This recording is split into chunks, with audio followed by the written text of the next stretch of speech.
से किया गे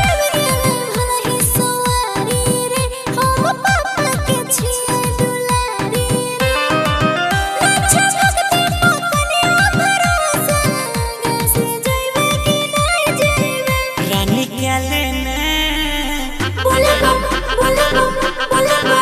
रानी क्या लेने सावन सोमारी के नीमन सुने दुल्हा बइबे रानी क्या लेने सावन सोमारी के नीमन सुने दुल्हा बइबे।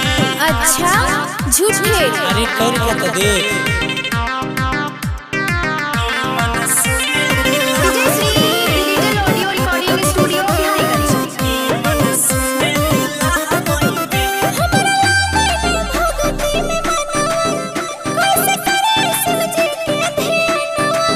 मॉडर्न जमाना की लड़की छिए तकी पूजा पाठ न करबे जोरे बाबा के आगा में कल गे तोहर होई जइतौ जिंदगी सफल गे कहले बाबू के बनाई दे तो पंडित बकबक नहीं करे तू फिर आईबे रानी क्या लेने बोले बम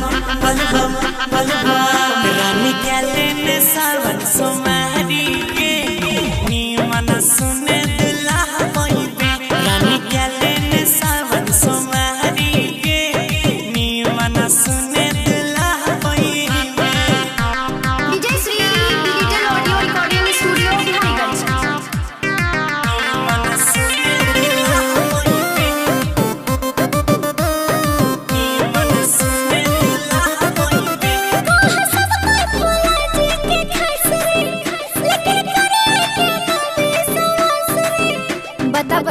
जना जना कहै छियौ ना न कर ले ले कना पे अपन कमर के चले घुमाई दियो देवा घर के आजा सोना चला मन गेला ममता गौरव के भजन कब बजैबे रानी कर लो ना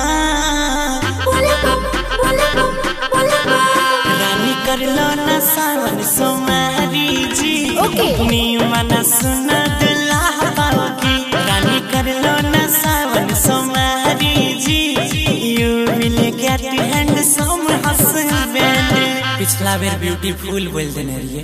ठीक है करके देखती हूँ। Recording by Ajay Star Bihar.